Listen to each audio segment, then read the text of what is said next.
Le chef de l'État a déclaré l'année 2018 comme étant une année sociale. Par conséquent, notre mission, la mission la plus urgente pour nous, c'est d'aller rapidement à la mise à niveau des services régionaux de l'action sociale.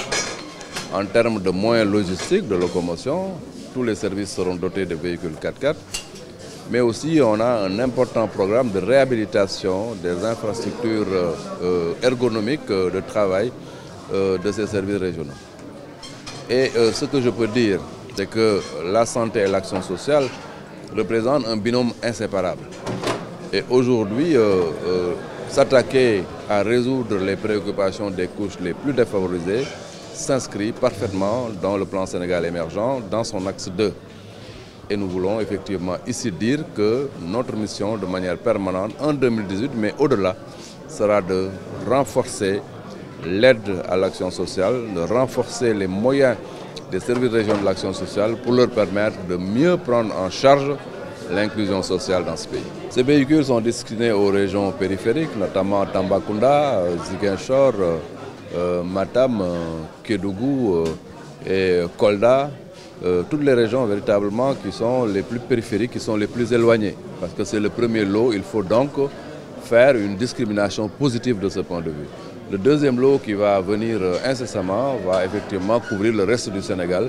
Parce que notre objectif, encore une fois, c'est faire en sorte que l'action sociale soit une action sociale de proximité en disposant de moyens logistiques lui permettant de faire son travail de la manière la plus efficace. Aujourd'hui, on a assisté avec le ministre de la Santé et de l'Action sociale, M. Abdoulaye Diouf Sarr, à une cérémonie extrêmement importante pour les personnes handicapées. Importante d'abord parce qu'il l'a dit, le gouvernement avait pris l'engagement de produire 50 000 cartes d'égalité des chances en fin 2017. Aujourd'hui, nous en sommes à 50 006 cartes. Cela veut dire que donc la promesse a été tenue. Il faut le souligner, il faut aussi s'en féliciter et en remercier les autorités à la tête desquelles le président de la République. Je le fais parce que si la promesse n'avait pas été respectée aussi, je l'aurais relevée. Si elle est respectée aussi, il faut s'en féliciter et remercier les autorités. C'est extrêmement important. Mais les services de l'action sociale qui sont dans les régions périphériques aussi ont été dotés en moyens logistiques, véhicules, fauteuils roulants, béquilles, cannes, etc. Toute aide technique également qui permet d'atteindre l'autonomisation des personnes handicapées.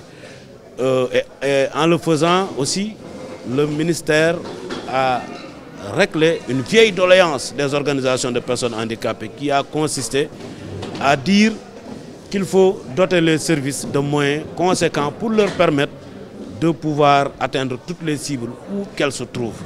Et aujourd'hui, à Dakar, peut-être on ne connaît pas trop de problèmes de mobilité, mais si vous allez dans les régions, vous allez dans les villages les plus reculés, vous trouvez des personnes handicapées qui n'ont même pas de pièces d'état civil et vers lesquelles les services ne pouvaient même pas aller. Aujourd'hui, avec ces moyens logistiques, je crois, les services techniques de l'action sociale n'ont plus de prétexte. Nous serons là, en tout cas en sentinelle, pour les pousser à aller vers les handicapés qui sont dans les villages les plus reculés.